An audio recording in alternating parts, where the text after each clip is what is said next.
नमस्कार दोस्तों, स्वागत है आप सभी का आपके अपने YouTube चैनल में। दोस्तों, घड़ी का प्रयोग हर किसी के घर में किया जाता है। घड़ी बीते हुए समय और आने वाले समय के बारे में हमें सूचित करती है।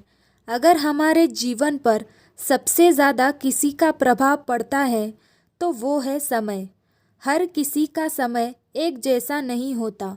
अच्छे और बुरे समय सभी के जीवन में आते हैं। इस समय का चक्र चलना हमेशा चालू ही रहता है।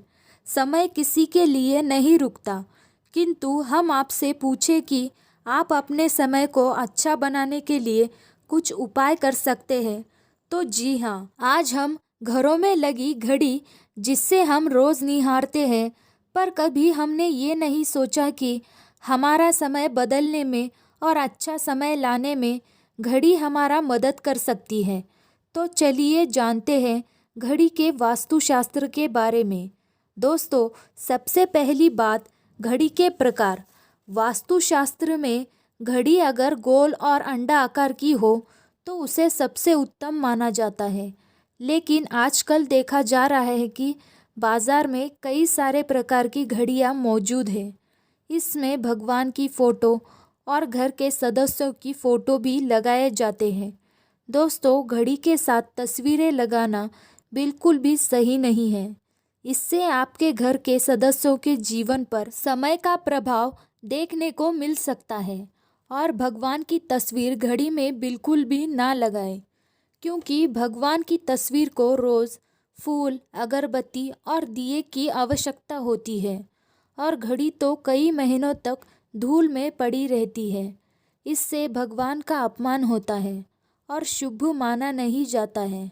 हो सके तो घड़ी का आकार गोल और अंडाकार ही पसंद करें।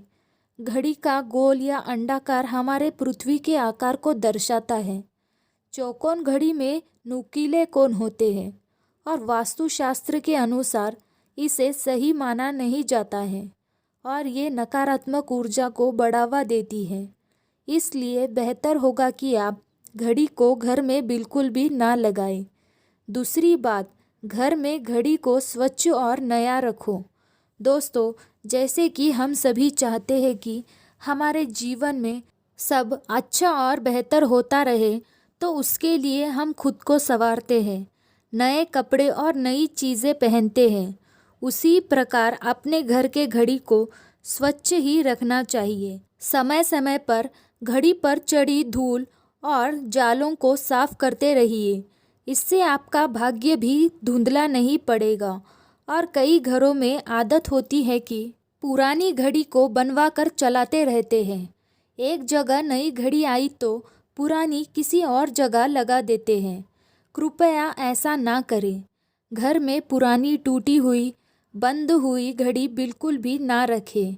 इससे घर में नकारात्मक और दारिद्रता का वास होने लगता है। बंद घड़ी को घर में रखने से व्यक्ति के जीवन में नए अवसर नहीं आते हैं और वो अपने जीवन में असफल रहते हैं।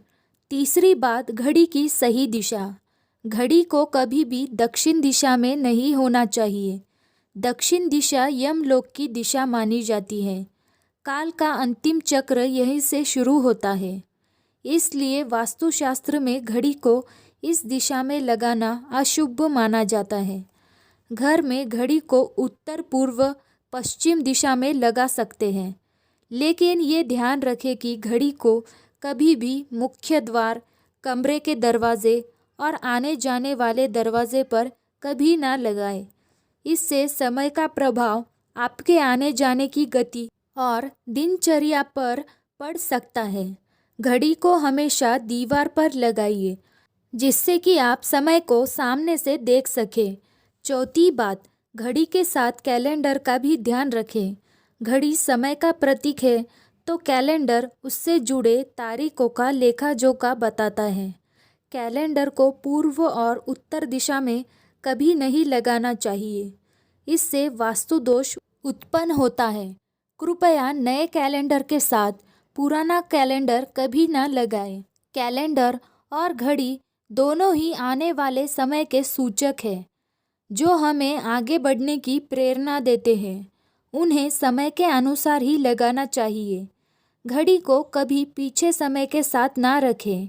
आप 15 से 10 मिनट आगे ज़रूर रख सकते हैं। इससे आपको अच्छा फल प्राप्त होगा। रुकी हुई घड़ी और पुराना कैलेंडर आपके जीवन को रुकावटों से भर सकता है। तो इसलिए वक्त के साथ आगे बढ़ने के लिए घड़ी और कैलेंडर को बदलते रहिए। दोस्तों, ये थी हमारी आज की जानकारी।